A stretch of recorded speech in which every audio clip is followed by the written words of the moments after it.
의도된 스캔들.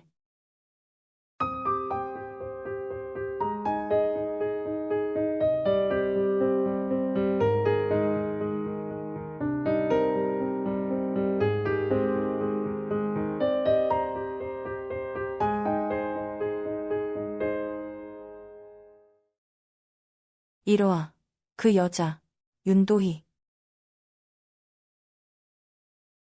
우기와 건기로 나뉜 인도네시아는 1년 내내 열대성 기후를 띈다. 그런 그곳에서 강훈은 무려 5년을 버텼다. 처음 강훈이 인도네시아로 발령받았을 당시 모두가 입을 모아 말했었다.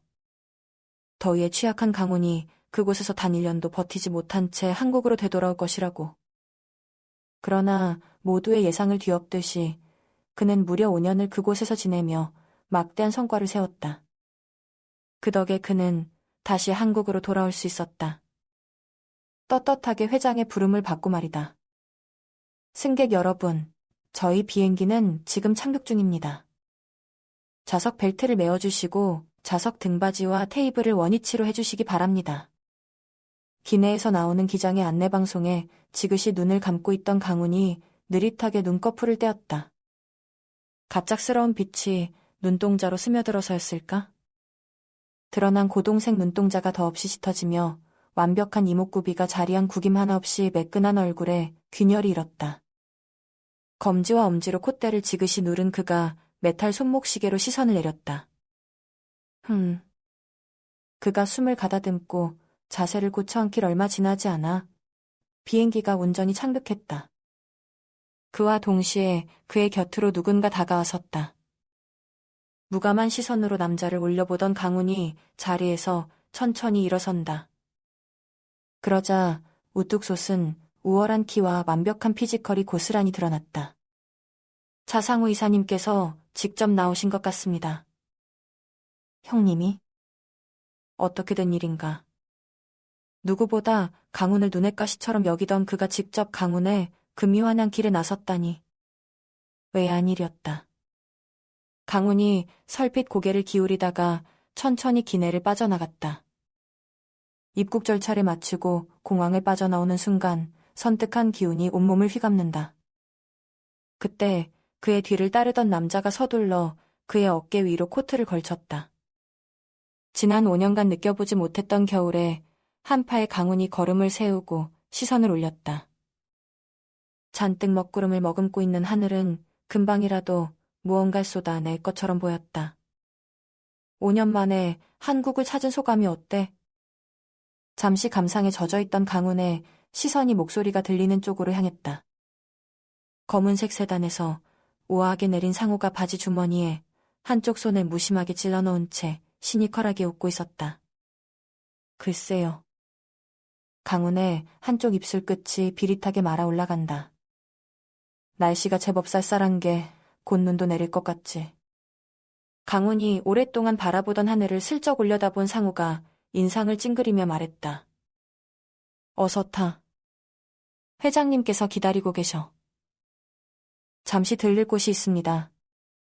두 시선이 허공에서 마주했다. 표정에 변화가 없는 강훈과 달리 상우의 얼굴은 와라 구겨졌다. 원해서 강훈의 귀국길에 마중 나온 것이 아니었다. 차기 후계자 자리를 강훈에게 뺏기지 않기 위해 사이좋은 형제 코스프레라도 해서 회장님의 눈밖에 나지 않으려 나름대로 최선을 다하고 있을 뿐이었다. 어차피 회장님 뵈러 가야 하는 길이니 같이 이동하지. 어딘가? 들릴 곳이. 조용히 혼자 움직이겠습니다. 강훈이 단호하게 말한 뒤 정중히 인사하며 돌아섰다. 하나도 안 변했어. 여전해, 곁을 안 주는 건. 하긴 이래야 차강훈이지. 마뜩 짜는 목소리를 내며 상호가 획 돌아서 조금 전 내렸던 차에 몸을 실었다. 이내 그를 태운 차와 뒤에서 경호하던 차들이 빠르게 공항을 빠져나가기 시작했다. 점점 시야에서 멀어지는 검은 차들의 행렬을 무심한 시선으로 바라보던 강훈이 낮게 한숨을 뱉었다. 민 비서. 네, 대표님. 우리도 그만 이동하지. 그의 말이 떨어지기 무섭게 민 비서가 방금 발레 파킹된 차의 뒷문을 열었다. 강훈이 긴 다리를 뻗어 막차에 오르던 찰나 시꺼멓던 하늘에서 새하얀 눈송이가 한둘씩 떨어지기 시작했다. 한국에선 이미 몇 차례 내린 뒤였지만 강훈에겐 첫눈이었다. 온 세상을 하얗게 뒤덮을 듯이 사정없이 흐트러지는 눈발을 무심하게 바라보던 강훈의 시야에 누군가 들어왔다. 새하얀 눈송이만큼이나 새하얀 피부를 가진 여자는 마치 동화 속에서 막 튀어나온 백설 공주 같았다. 뭐가 저리 즐거운 걸까? 행복하게 웃는 여자의 모습은 어쩐지 쉽게 시선을 거둘 수 없게 했다. 아무래도 폭설이 예상됩니다. 서둘러 움직여야 할 것 같습니다. 민 비서의 다급한 목소리가 아니었다면 강훈은 차에 오르는 대신 시선을 사로잡은 여자에게로 달려가 그녀의 새하얀 손목을 잡아챘을지도 모른다. 퍼뜩 정신을 차린 강훈이 아무 일도 없었다는 듯 느긋하게 차에 올라탔다. 그가 오르는 걸 확인한 민 비서가 서둘러 문을 닫고 운전석에 앉았다. 출발하겠습니다. 차에 타고서도 강훈은 여자를 찾듯이 창밖으로 시선을 건넸다. 어느새 여자는 사라지고 없었다. 이내 그가 지그시 눈을 감고 차 시트로 깊숙이 등을 묻었다. 여자의 얼굴이 선명하게 뇌를 지배한다. 그뿐이 아니었다. 여자의 모습이 선명하게 그려질수록 단전 아래로 뜨거운 피가 몰렸다. 귀국하자마자 낯선 여자에게서 성욕을 느끼다니. 너무 오랫동안 금욕적인 생활을 해온 탓일까. 때와 장소도 모르고 불끈해진 단전 아래의 강훈은 절로 실소가 지어졌다. CHA 그룹 인도네시아 지사 대표로서 꽤 오랜 공적을 세워서일까. 잠시 휴식기를 달라는 강훈의 요청 대신에 그에게 그룹의 핵심인 해외사업부 상무 자리가 주어졌다. 이로써 그룹의 유일한 적통인 차상우와 견줄 수 있는 자리까지 오르게 된 것이다. 그 얘기는 또 다른 의미로 차상우에게 위협적인 존재가 되었고 숙청의 대상이 되었다는 뜻이었다. 적통인 그에게 쥐도 새도 모르게 숙청을 당하기 전에 강훈은 좀 더 힘을 키울 필요가 있었다. 지금으로서는 공적을 세우는 것도 중요하지만 강훈에게 힘을 실어줄 든든한 뒷배가 필요했다. 그 뒷배를 채워줄 확실한 건 역시 결혼뿐이겠지. 강훈은 민 비서가 준비한 여자들의 이력을 쭉 훑었다. 외모와 직업뿐만 아니라 결혼 후 그의 든든한 후원이 되어줄 만한 배경도 훌륭한 여자들로만 골랐지만 어느 하나 강훈이 만족할 만한 여자는 없었다. 이것뿐인가? 네, 상무님. 더 알아보겠습니다. 무감한 시선이 아래로 내려갔다. 손끝이 책상에 놓인 종이를 슥슥 한 장씩 밀어낸다. 히든 호텔 정도면 나쁘지 않지. 마지막에 가깝게 있던 종이 한 장을 손끝으로 콕 찍은 채 강훈이 날카로운 시선을 번뜩였다.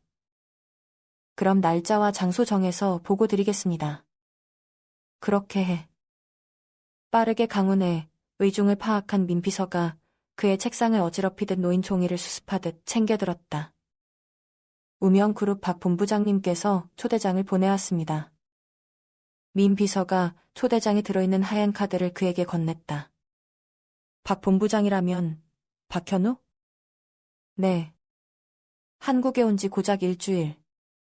그 사이에 강훈은 해외사업부 상무에 취임했고 업무 파악을 하는 중이었다. 그 어떤 대외적인 활동을 하지 않았는데도 벌써 그의 귀국 소식이 로열 패밀리 사이에 퍼진 걸까? 어떻게 알고 제게 이런 초대장을 보낸 건지. 강훈이 고개를 갸웃하며 초대장을 꺼내 들었다. 우명그룹의 박현우는 강훈과 고교동창이었다. 물론 얼굴 정도만 아는 사이일 뿐 우정이 남다른 사이가 아니었다. 그랬기에 귀국하자마자 이런 초대장을 보낼 사이도 아니란 뜻. 초대장에 강훈이 실수를 터뜨렸다. 재벌 3세들만 모이는 파티라. 참석하실 겁니까? 글쎄. 귀국해서 하는 일이라고는 책상머리 앞에서 서류들이나 훑는 일. 무료하던 참이었다.